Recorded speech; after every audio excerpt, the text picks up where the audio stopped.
Hi, Joe Cerrone. Welcome to CAD 116, Basic AutoCAD, in our weekly Zoom classroom meeting. Module 3. Module 3 is our next assignment. Module 3, we will create these plate drawings, much like we did in Module 1.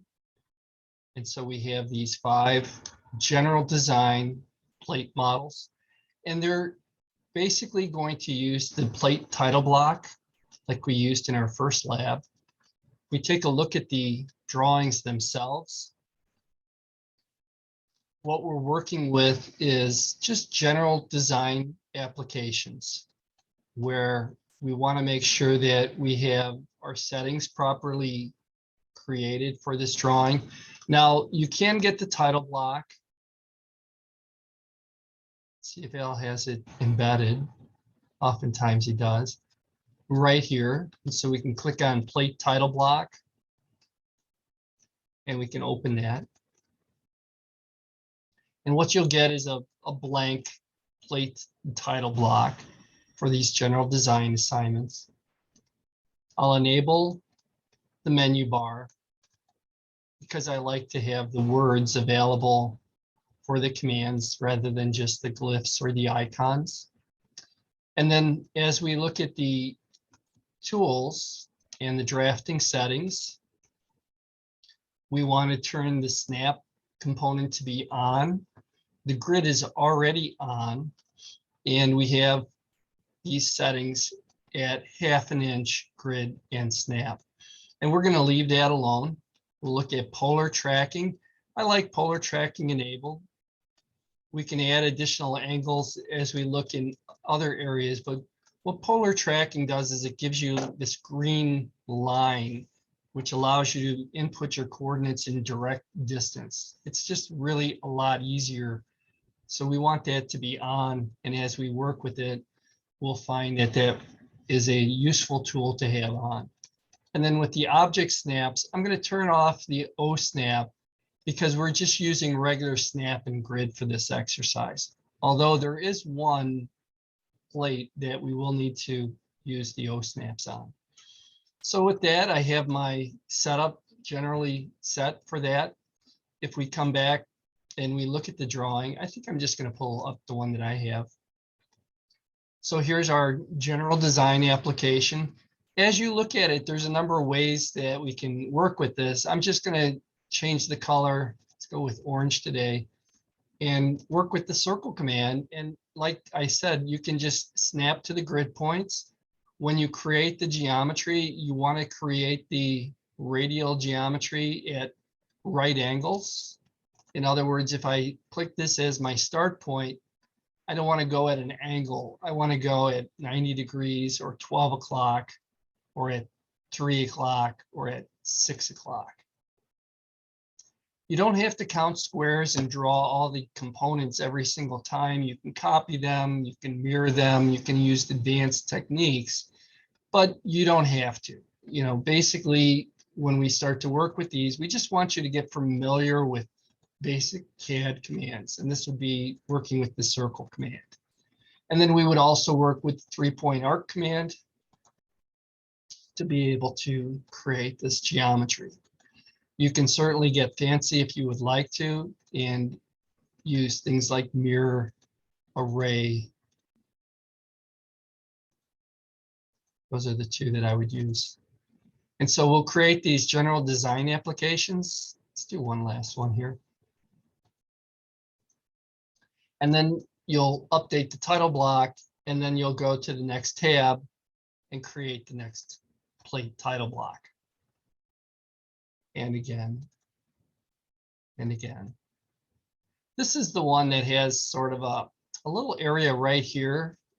And the way that you would be able to get these lines to be exactly lined up would be to draw what they call a miter line or a construction line at 45 degrees. And then when you use the 3-point arc command, we would say 1, and then we would say intersection 2, and then 3.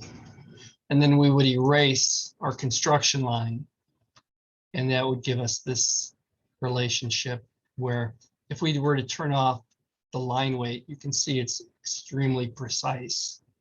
And that would give us the construction geometry very accurately. And then plate 10. So that's our general design assignment. And then you have the options of one of the mechanical assignments or the architectural assignment. If we look at the mechanical assignment, it's this key plate. And I have the front view drawn. I'm going to double click in the viewport because I did see the side view. I'm going to unlock the viewport, and then I'm going to see if I can scroll over to it.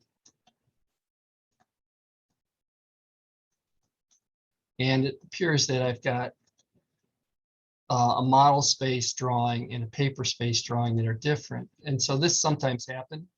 I'm going to pause the recording and fix this glitch. Resuming. And so as we work with this mechanical drawing, I have the part drawn in model space. Be sure to use the proper layers. And so if I were to go through and analyze this, I can see that my object line is on the OBJ layer. If I click on a dimension, my dimensions are on the dimension line layer. And then my center lines are on the center line layer. Also, add the dimensions to the part, and then generate the side view, which you can work with the hidden line layer to actually go from. You'll need an O snap to do that. And so I'll enable O snaps. Let's just go under Tools, Drafting Settings. It's the hard way to do it, but it works. And then as we draw on these different layers, you can bring this over either from the quadrant and project it over to the side view. This is called orthographic projection. And in the drafting industry, when things were all drawn on paper, we would draw them in different views. And if we were to look at what orthographic projection is, we can Google it.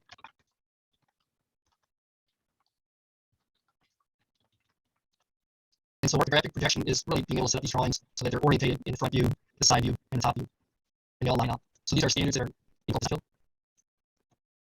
And we project those over. Same with these other points. If I go back over to the object line layer, everything should line up as we do these layouts. And these are just construction lines, and we erase them. And then in the viewport, we want to double click either inside or outside of the viewport. We already have a viewport layer, and then we want to set the scale appropriately. Now this drawing will not fit at full scale.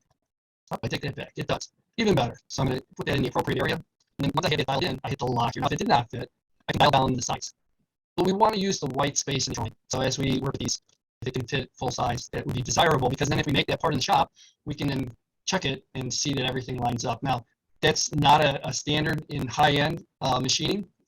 Typically, you can't lay the part on top of the print, but everybody does it. You know, as a former guy who worked in the shop and made parts a lot, you can tell right away if the holes line up and things work.